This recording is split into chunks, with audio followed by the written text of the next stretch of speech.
Hello everyone, it's me again, Steve Doja here, back with some new information on Dragon Ball Age 1000, which we know is actually Xenoverse free, and it's actually going to obviously be at the Dragon Ball Battle Hour. again, we knew this already, but this VJump page tells us even more about Age 1000's presence in the Dragon Ball Battle Hour location, as well as obviously other things that will be going on during Dragon Ball Battle Hour. So without further ado, let's get into this. It is not very long, but we will do our best to explain what all of this means. So for the most part, the information on this page actually does just explain that yet again, this is Dragon Ball Battle Hour. The usual things that always are Dragon Ball Battle Hour will be here. For example, new games, toys, anime, and manga material. So obviously this is going to tell us more about Dragon Ball Super Beerus, the Dragon Ball Super Moro arc, or as it's called, the Galactic Prison Patrol Survivor arc. I'm getting that mixed. But it is also going to have new manga stuff here, which is very interesting because the Dragon Ball Super manga, for the most part, we know is finished. They can't really do anything else until I guess the anime makes more material. So it's very interesting to see what they're going to follow up with. Maybe they'll actually, talk more about Black Frieza or what the next potential arc could be after this. And they'll have Toyotaro write out as the anime as, so that way, the anime is fully off by the time Toyotaro is finished with the arc. Who knows, who knows? There's obviously a lot of information regarding that. But for now, let's focus on the new game project part. That's the most important part. We want to know about Xenoverse 3. We want to know about Age 1000. We want to know more about this, because some of this information here actually outright says new characters by Toriyama, which does confirm the information earlier that Toriyama did obviously make some new original characters for the game. And my belief was, if you guys have watched the original trailer, you'll probably see it.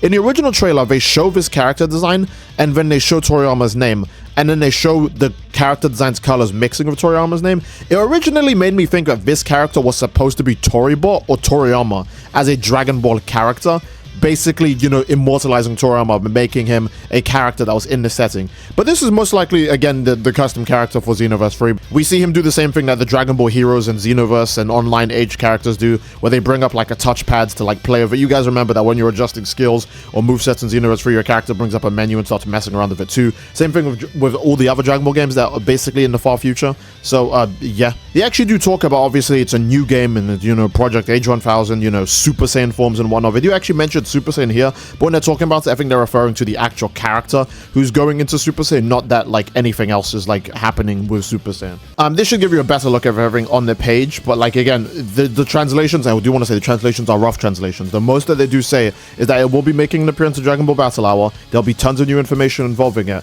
We'll know more about this character, and they're saying this character, it might not be the custom character, it might be my original theory that is just Toriyama's character as a character inside of the video games. Now, probably the best way to, immortalize him, since the legend has unfortunately passed on. They can't really have any more notes or messages by Toriyama. So the best they can do is have a character that is him. And Toriyama did design the character, we know this already. He had these designs since 2022, since 2022, again, was the original release date for this game. But instead they made Dragon Ball The Breakers because they knew they could make so much more money by delaying the Xenoverse sequel. And obviously, just adding more DLC to Xenoverse 2.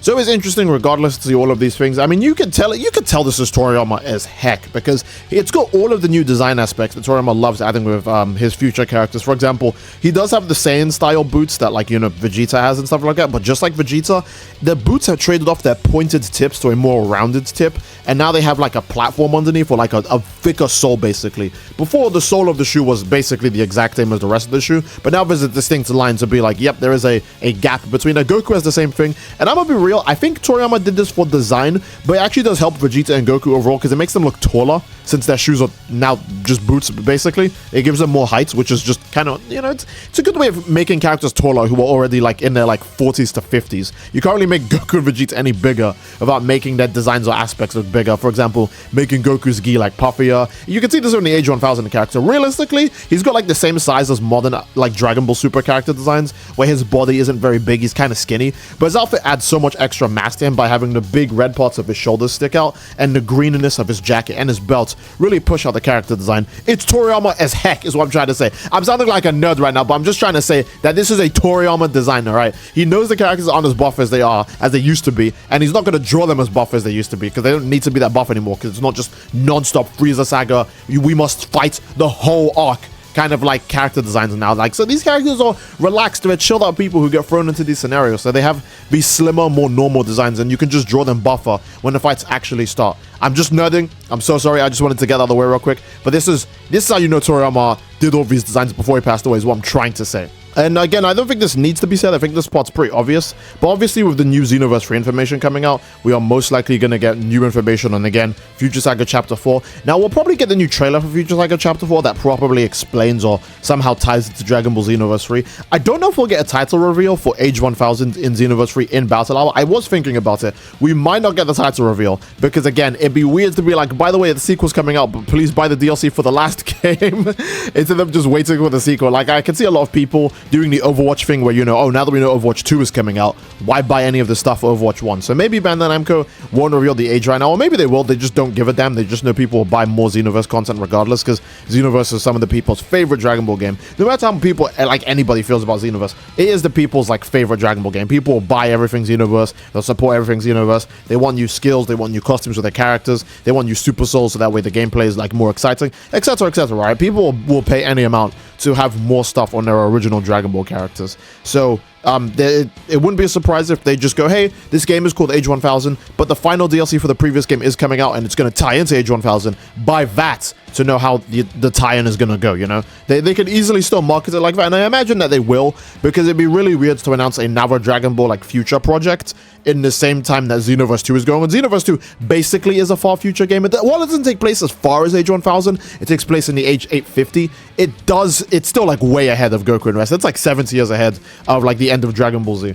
So I think it would be weird to not make the games tie together with each other, especially because even stuff like, again, Dragon Ball Online and Dragon Ball Heroes, their stuff tied into Dragon Ball Xenoverse 2 by taking, you know, the characters from Dragon Ball Online, the players from Dragon Ball Online, the heroes, the lore. For example, the flight license that you guys remember from the Xenoverse 2 opening trailer, the flight license is actually from Dragon Ball Online. All of that stuff is from Dragon Ball Online, Dragon Ball Heroes, etc., etc. So most likely they're going to do the same by having Xenoverse 2 tie into the new game. And I know a lot of people are saying there's no confirmation that this is Xenoverse 3 still. If you don't think it's Xenoverse 3, you have to still at least respect the fact that we have not had 2 of these future timeline games happen at the same time. They are most likely not going to do 2 of these future timeline games at the same time. So if you don't think this is Xenoverse 3, sure, fine, just wait. But the people who do believe it's Xenoverse 3, obviously when Xenoverse 2 ends, they have to announce its sequel, and here it is. Regardless, I do think that's a pretty good place to end the video. Now, with Battle Hour, I won't lie, my favorite part is obviously still waiting for the Dragon Ball Age 1000 information, aka the Xenoverse 3 information, as well as the Future Saga Chapter 4 information for Xenoverse 2.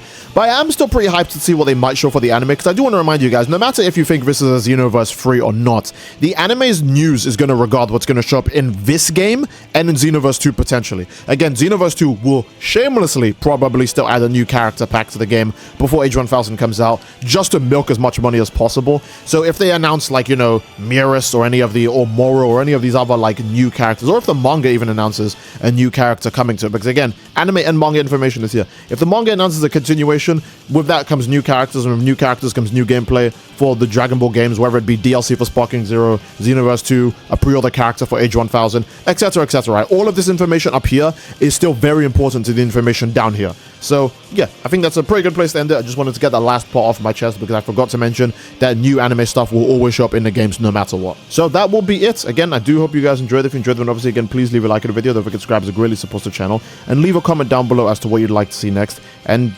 that's pretty much it. I do love you all, everyone. I hope you all enjoyed, and I'll see you all next time, gang. Take care, and peace, peace, peace. Bye, bye.